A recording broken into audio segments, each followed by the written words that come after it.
कस्तुरीगंधा the flowering tree भाग 33.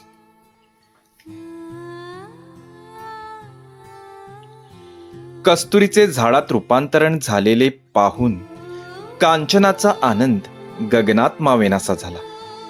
आपण जे काही पाहत आहे त्यावर तिचा विश्वासच बसत नव्हता. आजपर्यंत ज्या गोष्टी तिने कथा कादंबऱ्यामध्ये ऐकल्या होत्या त्या चमत्कारिक गोष्टी आज प्रत्यक्ष घडत असताना ती पाहत होती. खरंच मी जे पाहत आहे ते सत्यच आहे ना? मी एखादे स्वप्न तर पाहत नाही ना? तिने आपल्या मनाशीच म्हटले. तिने आपल्या हाताला हळूच चिमटा काढून बघितला. तो चिमटा तिला दुखला. आई ग, म्हणजे हे सगळे खरे आहे. वा, म्हणजे मी हे कस्तुरीगंधाचे झाड माझ्या डोळ्यापुढे खरेखुरे पाहत आहे.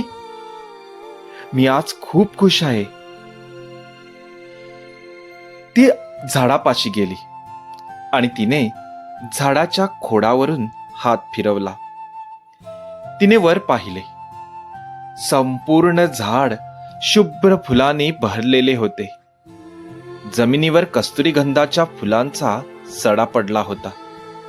कस्तुरीगंधाचा परिमळ दरवळून उठला होता.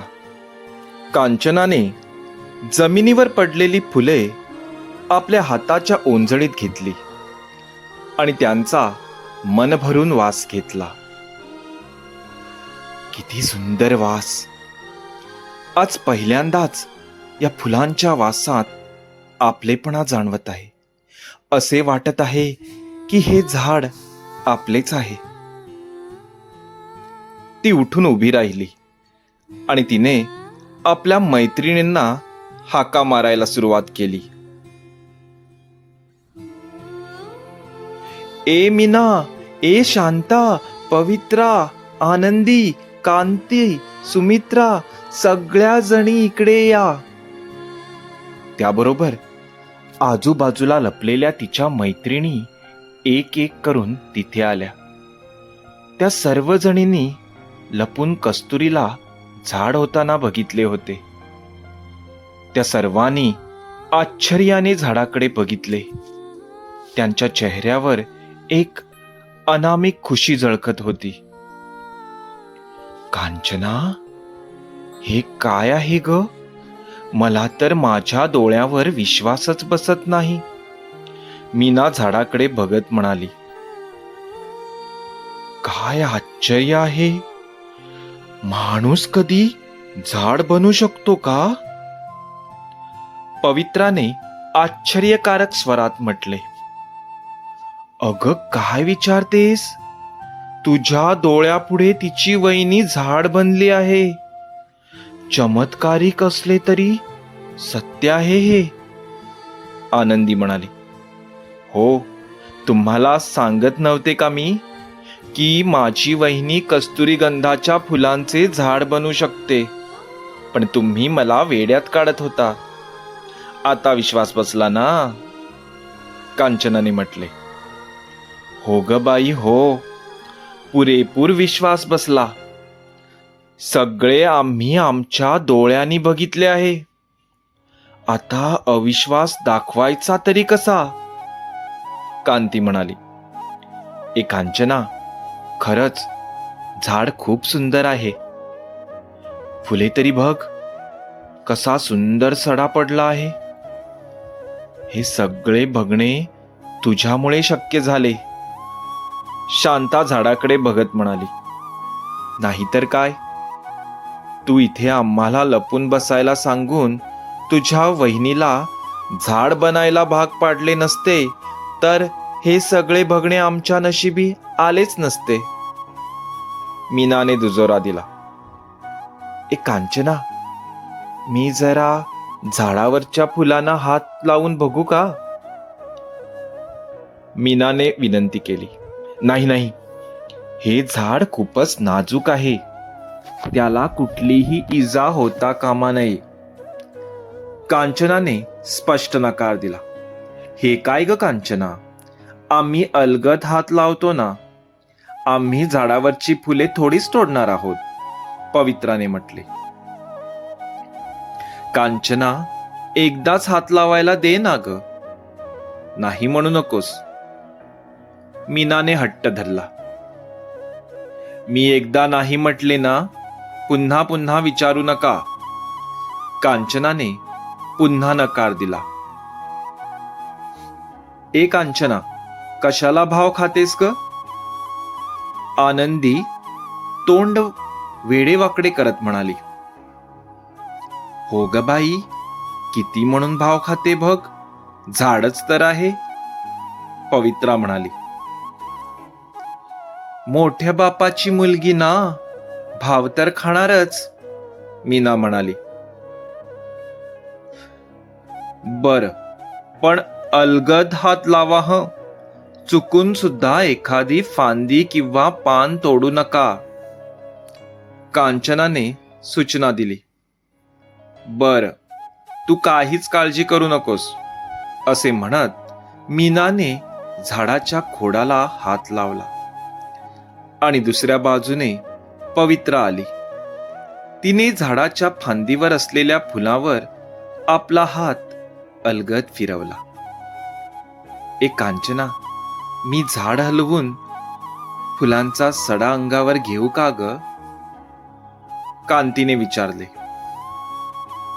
आता हे आणखी नवीन काय? तुम्हाला झाड कशाला हलवायला हवे?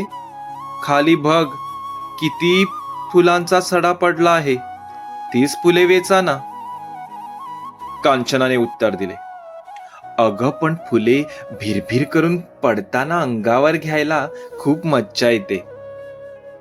एकदाच हळूवार हलवते. कांतीने आपले बोलणे पटवून द्यायचा प्रयत्न केला. बर, पण फांदी जोरात हलवू नकोस, पाने तोडू वगैरे नको. कांचनाने स्पष्टपणे सांगितले. काय ग पुन्हा पुन्हा तेच सांगते? मीनाने म्हटले. सांगायलाच लागते तुम्हाला, कारण तुम्हाला आठवण राहत नाही. कांचना म्हणाली. कांती झाडापाशी गेली आणि तिने झाडाच्या खोडाला धरून झाड गदगदा हलवले. त्याबरोबर कस्तुरी गंधाच्या फुलांचा जमिनीवर वर्षाव झाला. अगं, असं हलवू नका, वहिनीला दुखापत होईल, सुमित्राने म्हटले. पण सुमित्राचे बोलणे कोणीच ऐकून घ्यायला तयार नव्हते. हे पाहून सुमित्राला रडू आले. कांचना, मी जाते, असे म्हणत सुमित्रा डोळे पुसत चालायला लागली. अगं सुमित्रा, थांब, कुठे जातेस? घाबरू नको, काहीच होणार नाही. कांचनाने तिला थांबविण्याचा प्रयत्न केला, पण सुमित्रा तिथे न थांबता निघून गेली. अगं, हिला आणि मध्येच काय झाले? मीनाने सुमित्रा जात असल्याचे पाहून विचारले. तुम्ही असे झाड हलवत आहात ते पाहून घाबरली आहे ती. मी घेऊन येते तिला, असे म्हणत कांचना तिच्या पाठोपाठ गेली. सुमित्रा मागे न वळून पाहता बागेतून भराभर चालत जात होती आणि तिच्या पाठोपाठ कांचनाही तिला अडविण्यासाठी धावत होती. चालता चालता सुमित्रा खूप दूर पोहोचली. अगं सुमित्रा, थांब ना, कशाला काळजी करतेस? आम्ही सगळे आहोत ना. हे बघ, त्या झाडाला काहीच होणार नाही, तू घाबरू नकोस, ये परत. कांचना तिला थांबवायचा प्रयत्न करत होती. मी नाही येत, मला खूप भीती वाटते, असे म्हणत सुमित्रा चालायची थांबली नाही. इकडे कांचनाच्या मैत्रिणींचा उच्छाद चालूच होता. हळूहळू सर्वजणी झाडाच्या फांद्या हलवायला लागल्या. कोणी झाडाच्या फांद्या वाकवून फुलांच्या नाजूक कळ्या तोडत होत्या, तर कोणी झाडाची इवलीशी पाने कुटत होत्या. अगं, कांचनाने सांगितले आहे की झाडाच्या फांद्या जास्त जोरात हलवू नका, हे झाड नाजूक आहे, शांताने ओरडत म्हटले. पण सर्व मुली आपल्याच धुंदीत होत्या. कोणीही कोणाचे ऐकण्याच्या मनस्थितीत नव्हत्या. तेव्हाच एक गावातला उनाड मुलगा तिथे आला. कस्तुरी गंधाच्या झाडाला पाहून तो आश्चर्यचकित झाला. अरे, हे काय? मी हे झाड तर इथे कधीच पाहिले नव्हते. अचानक हे झाड इथे आले कुठून? त्या मुलाने झाडाखाली खेळत असलेल्या मुलींना विचारले. अरे राम, हे झाड खूप खास आहे, मीनाने उत्तर दिले. हे झाड म्हणजे आमचे गुपित आहे, कोणालाही सांगायचे नाही ते, शांताने म्हटले. आहे की नाही खूप सुंदर झाड? असे झाड कधी पाहिले आहेस का तू? पवित्राने विचारले. तो मुलगा त्या झाडाला पाहून अगदी वेडापिसाच झाला. त्याला झाडावरच्या उंच फांदीवर चढावे असे वाटले. त्याने आणखी वेळ न दवडता झाडाच्या खोडाला घट्ट धरले आणि कोणाला काही न विचारता झरझर त्या झाडावर चढू लागला. ते पाहून त्या मुलीने त्याला थांबविण्याचा प्रयत्न केला.